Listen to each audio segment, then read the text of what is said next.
En este caso, compartiéndolo con Numita Bustos, pero el protagonista de todo esto, de esta columna, es nuestro querido compañero Nico Petrizzo. ¿Cómo estás? Buenas tardes, compañeros. Pablo, Numa. Buenas tardes para todos, los oyentes también que nos están en... Te veo con dos textos, porque yo traje algunos. Vos trajiste algo interesante, lo que estuve mirando. Pero los tuyos son como de columnas vertebrales de nuestra civilización. Porque, ¿con qué viniste? Compartirles a la gente, a ver. ¿Qué tenés acá? Es la Sagrada Biblia y la Constitución Nacional Argentina. Eso nos trajo Nico Petrizzo. Y hay liviano. Y hay un elemento más. A ver. Que en este caso, como vos estás observando lo real, estás viendo con tus ojos. No estás con tu cabeza. Hay un vaso de agua.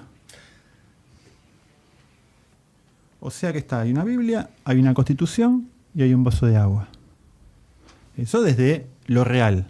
Desde la realidad de la construcción política, podemos decir que está el derecho divino, el derecho positivo, pensado por el hombre, y el derecho natural, que es el agua. Ya nos metió en contexto. Ustedes, sin darse cuenta, ya estamos prestando atención. Que dentro del derecho natural, la defensa del agua va a ser la batalla política más importante que nosotros vamos a tener que dar y que enfrentar. Batalla política.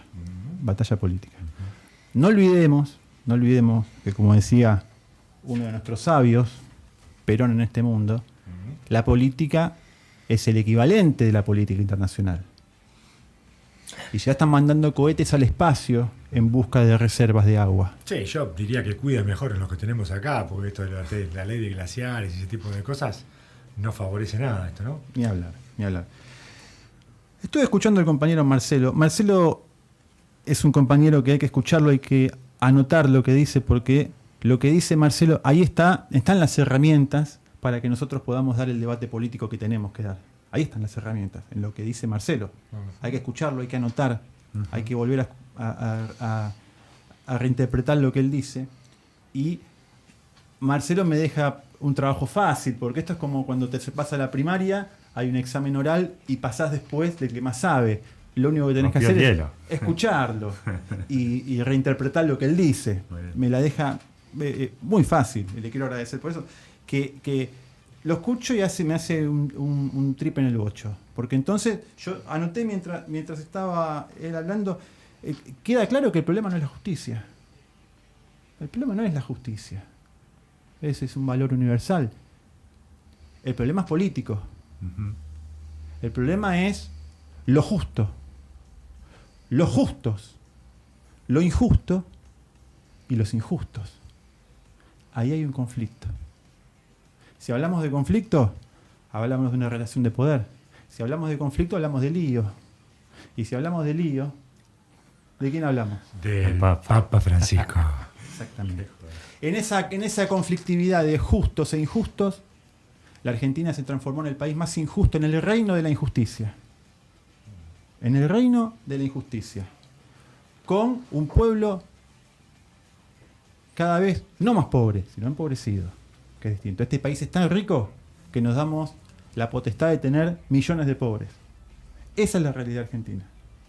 Donde a nivel marxista, podemos decir que el precarismo que hay entre el capital y el trabajo cada vez es mayor, ¿no? Esa distancia que hay entre el capital y el trabajo. Y es la misma distancia entre lo que ofrecía el gobierno de Javier Milei y su hermana y la realidad. Exactamente.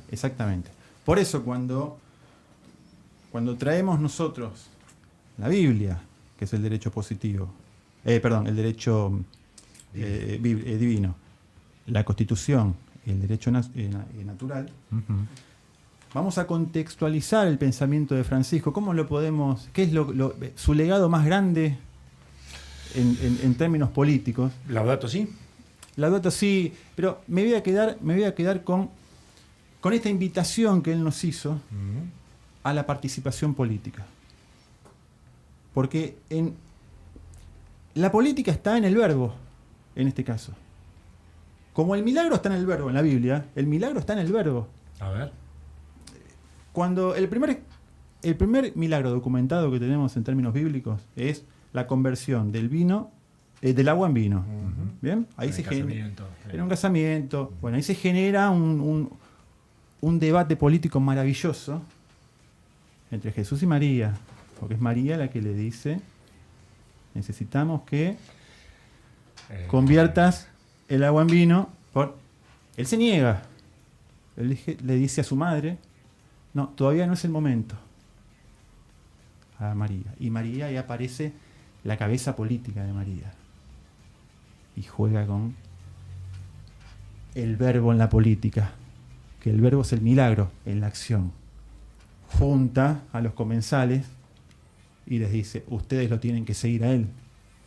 Y ahí ocurre el milagro. El milagro no está en el vino, en la persona que probó el vino después de haber agotado toda la cosecha de vino que tenía. El milagro está en la confianza. Ese es el milagro político. Eso es lo que nosotros necesitamos recuperar. La política está en el verbo, en el hagan. No importa si dijo lío, no importa si dijo política, no importa si dijo hagan una fiesta. Hagan, salgan y hagan. Llamó desde el orden de la iglesia al desorden. ¿Para qué? Para un nuevo orden. Para un nuevo orden. Ese es el legado más grande que nos dejó Francisco. Un legado que, si uno hace comparaciones en términos históricos, es la negación absoluta que tiene acá, porque en la vida hay que, si algo nos enseñó el Papa Francisco en su paso por este plano, es que en la vida hay que tener bandos, hay que estar definido. Hay que estar definido. Hay que saber cómo se enfrenta uno al mundo. ¿Con quién está al lado? ¿Cuántos somos? ¿Quiénes somos? ¿Qué les pasa a los compañeros? La política se construye desde ahí. Eso nos enseñó Francisco. A volver a humanizar. A volver a humanizar. ¿Qué es esto? Un manifiesto político. Independientemente de la fe de cada uno, ¿no? Pero de manifiesto político. De humanizar. De que la relación está no a través de la ley, como se creía en su momento, sino en una relación divina. Todos somos hijos de Dios. Listo. Se rompió la relación divina que había entre el que conocía la ley y Dios. No, todos somos hijos de Dios. No importa si sos pobre, si sos rico, si tenés esto, si tenés lo otro. Todos somos hijos de Dios. El Papa nos llama a generar un movimiento pacífico desde las bases que son los jóvenes. Por eso yo anoté acá algo interesante, porque, digo, como reflexión, el milagro está en el verbo, dice la Biblia, ¿no? En el verbo es Dios. La política está en el verbo, recuperamos nosotros. ¿Y por qué digo en el verbo? Porque miren esto. Constitución Nacional, artículo 14 bis. Uno de los más progresistas, peronistas, si se quiere. Todos los habitantes de la nación gozan. ¿Sí? ¿En serio? ¿Gozan? ¿Qué gozan? De los siguientes derechos, conformes a las leyes que reglamenten su ejercicio. A saber, de trabajar. ¿Sí? ¿Todos gozan del trabajo?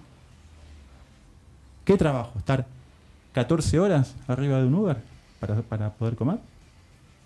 No, y ahora ni siquiera eso, porque con lo que aumentó la nafta y la cantidad de personas en la uberización, ya el viaje no vale ni la pena hacerlo. ¿De peticionar a las autoridades? Sí, pregúntenle a los jubilados los miércoles. Si gozan, si el verbo... No, la que goza es Patricia cuando ve el televisor cuando le están pegando a los jubilados. El trabajo en sus diversas, artículo 14 bis, el trabajo en sus diversas formas gozará de la protección de las leyes, las que asegurarán al trabajador condiciones dignas.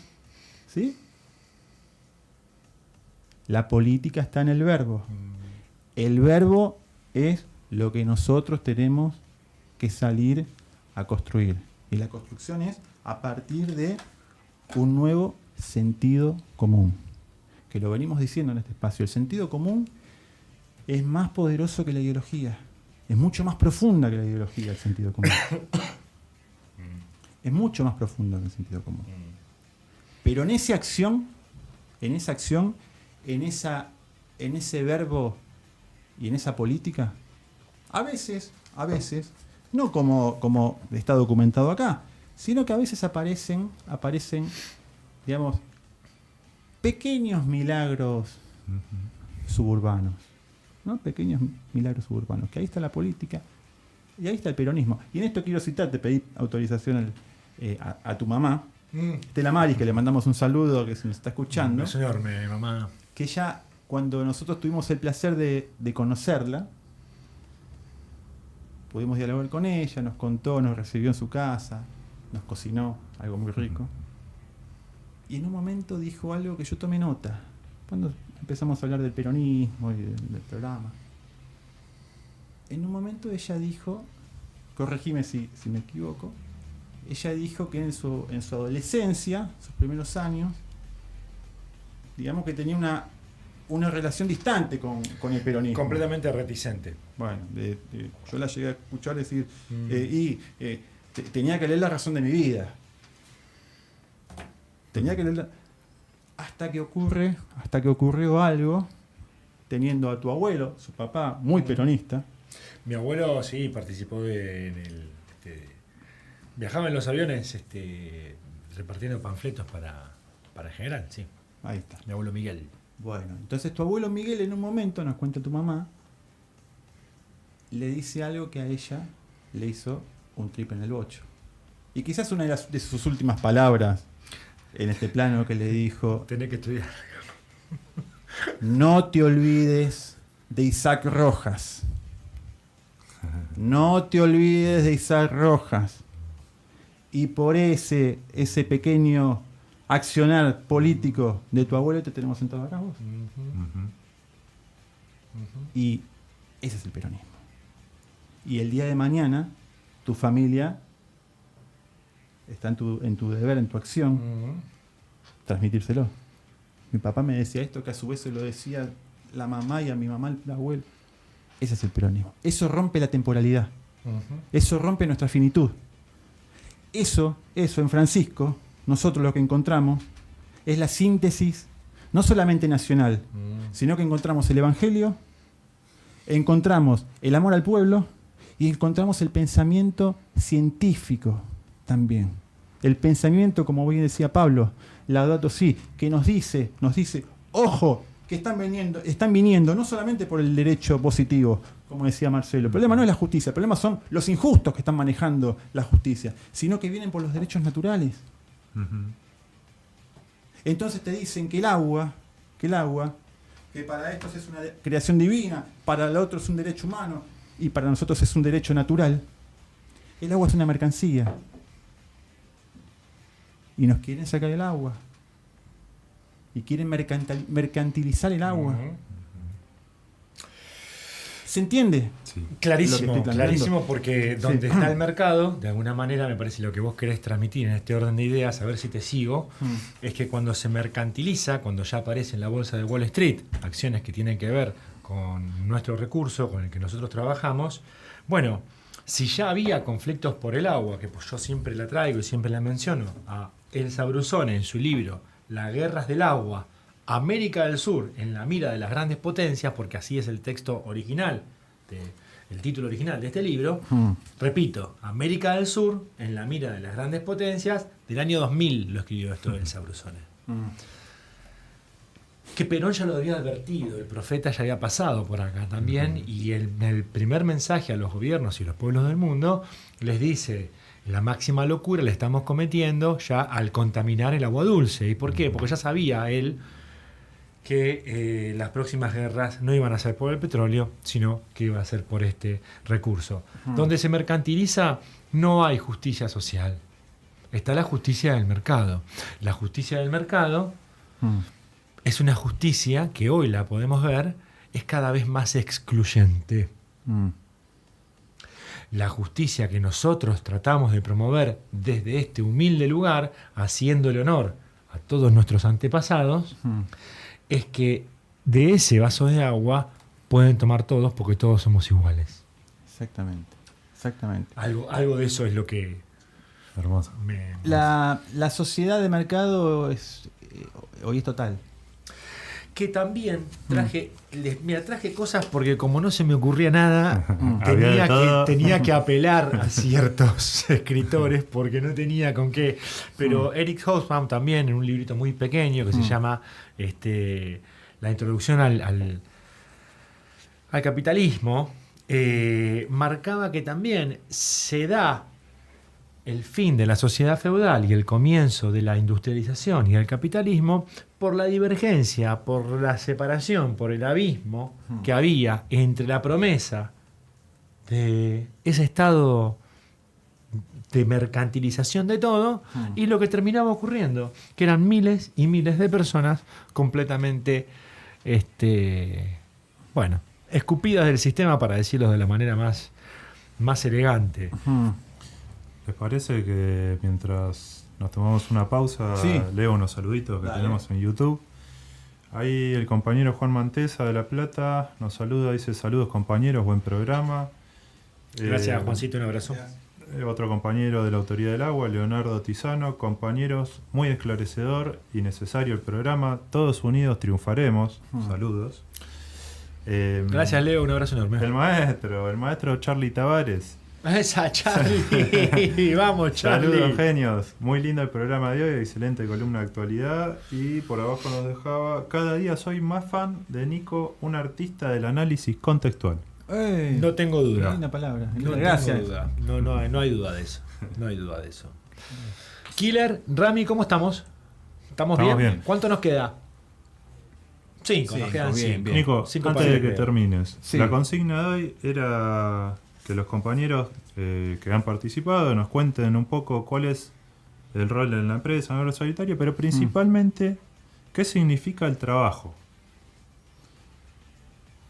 Es un penal, pero bueno. Es un penal Quizá. o vivo. Sí, es cancha de Botafogo, minuto 90 y estás en el arco. Pero lo vas a atajar. Bueno, yo lo considero un ordenador para mi vida. Un ordenador. Le pateaste a Goicoechea. Yo sabía que iba. Un ordenador. Un ordenador social, un ordenador personal. Aún con la crítica de que, en términos históricos, nosotros más o menos tenemos la misma edad. Pertenezco a la generación donde el peronismo, ¿por qué hablo del peronismo? Porque porque es peronismo. porque es peronismo. El peronismo a nosotros como generación, me incluyo, nos volvió a transformar en nómades, ¿no? Es un peronismo totalmente distinto al que conocieron mis abuelos, al que conoció tu mamá, mis padres, donde había un derecho fundamental que con el trabajo se conseguía como primer orden, que era la casa, ¿no? La casa propia, ¿no? La casa propia. Bueno, nosotros, este peronismo, esta versión de peronismo que conocimos, nos volvió a transformar en esos nómades, ¿no? Entonces creo que ahí veo un déficit entre el trabajo, lo que simbolizaba el trabajo en otros peronismos, aún con sus grises en la década del 90, ¿no? Pero la posibilidad de, por lo menos el techo donde descansa y vive mi familia, no poder lograrlo. Pero es un ordenador, es la manera que tengo de producir, al menos lo que yo consumo. Para que no nos quedemos rengos, ¿y para vos? Coincido plenamente en la visión del trabajo como un ordenador. Está bien. Ordenador. ¿Y para vos? No solamente económico, sino en la vida, ¿no? Bien. Lo llevo a eso. Bien. Yo no soy sin trabajo. Qué frase, la voy a anotar. Te la voy a robar, perdóname. Me acuchilló en el último segundo. Estas frases son. Me mató. Entre tu mamá y Numa. Filosofía. No. Filosofía aquí ahora. Yo les quería leer algo de este libro de Elsa Brusone, Las guerras del agua, Dice lo siguiente. Comienza el primer capítulo con una frase y leo: la seguridad de los Estados Unidos es la institución más peligrosa del mundo. Lo dijo un presidente argentino, que fue presidente entre 1910 y 1914, y me refiero a Roque Sáenz Peña, que no era un trosco revolucionario justamente, no se lo puede acusar de eso. Continúa: el agua potable se ha transformado en el recurso estratégico del siglo XXI. Ha sido, es y continuará siendo, sin lugar a dudas, fuente permanente de conflictos. La Carta Mundial de la Naturaleza, ya en el 28 de octubre de 1982, advierte: la competencia, comillas, la competencia por acaparar recursos escasos es causa de conflicto, cierro. Y el agua potable es un bien escaso, ya que solo constituye el 2,5 accesible, y de ese 2,5 solamente el 1% es lo que está constituido como glaciares o acuíferos. O sea que no tenemos otra variable más que pensar el agua para consumirla y no para venderla. No puede ser una mercancía porque es sumamente escaso, y si a eso se le ocurre a alguien, ponerle un valor al cual otro no puede acceder. Estamos de acuerdo en eso, ¿no? De que no existe otra variable que no sea consumirla, producir bienes y servicios, porque también el agua es un elemento que para la industria... El agua virtual, la huella hídrica. Pero para consumir lo que necesitamos también. Lo que necesitamos. No en un sistema que produce... Que eso vendría para otro programa, ¿no? Pero por sobre... Perón la definió a esta sociedad capitalista como una sociedad de despilfarro masivo. Ahí está. De modo que... Siempre aclarando el pocho. Sí. De alguna manera no se puede planificar hacia dónde vamos si no pensamos en el agua como un factor transversal a cualquier tipo de actividad que queramos hacer. Me das el pie justo porque entre todo lo que comenta Nicolás y esto de planificar, es imposible tener una planificación a largo plazo sin un Estado. Sin un Estado, y sobre todo un Estado completamente, desregulado. Un Estado que desregula para los trabajadores, para los abuelos, para los discapacitados, pero que se asegura los viajes, se asegura las viviendas y otras prebendas para los que vociferan por ahí, ¿no? Con algunos adornos. Miren, hemos tenido un programa en donde hemos tratado de acercarles, como siempre, de compartir con ustedes. Los esperamos aquí en los comentarios. Tratamos de acercarle herramientas para que reflexionemos entre todos cuáles son las opciones que vamos a estar eligiendo de cara, ya se los digo, de cara al año que viene. Nosotros lo pensamos al programa no como una cuestión electoral, pero sí les decimos, todos, además de hacer esto, tenemos nuestro laburo, y de nuestro laburo depende nuestra vida. Y realmente no queremos apostar con nuestro trabajo. Y desde aquí, desde el mundo sanitarista, nos tomamos la humilde tarea de continuar con la palabra de nuestros secretarios generales, que han construido todo lo que ustedes pueden ver, que han construido justamente un paraguas para que todos tengamos donde salvaguardarnos en estos tiempos de lluvia y tempestades. Y el desafío para nosotros no es repasar la historia como un mero paseo, sino que es repasar la historia para, con los desafíos que tenemos por delante, poder construir nuevas situaciones en donde nosotros tengamos justamente derechos que garanticen ese trabajo y que ese trabajo sea digno para todos. Ha pasado Nico Petrizo, déjanos por favor una última reflexión sobre esto que has vivido hoy, este programa, o sobre lo que les quieras comentar vos a los compañeros. En algún momento de nuestras vidas vamos a entender y a poder contarle a nuestros hijos, a nuestros nietos, a nuestros ahijados, de que fuimos contemporáneos a Francisco. Sí. A Francisco. Sí. A Francisco. Que lo escuchamos, que aprendimos, que lo entendimos, que entendimos lo que nos quiso enseñar, lo que nos dejó, desde dónde construir política, que no hay lugar a dudas que fue el peronista y el argentino que más trascendió, que más llegó a un lugar que no pudo llegar otro, y que desde ahí supo entender la lógica del poder en las altas escalas del mundo y propuso humanizar. Volver a eso. Tan simple, Las cosas son simples. Facundo Cabral habla de eso. La simplicidad, las cosas simples. La vida está en las cosas simples. No está en otro lado. Bueno, desde ahí hay que hacer la política. Entonces el Papa es, como dice el tango, una escuela de todas las cosas. Es una escuela de todas las cosas. Del cigarrillo, de los males que acechan, hay que tener en cuenta que la maldad siempre está. De la fe en nuestros sueños y la esperanza de amor. Pasó Nico Petrizo por Mundo Sanitarista. Muchas gracias por todo.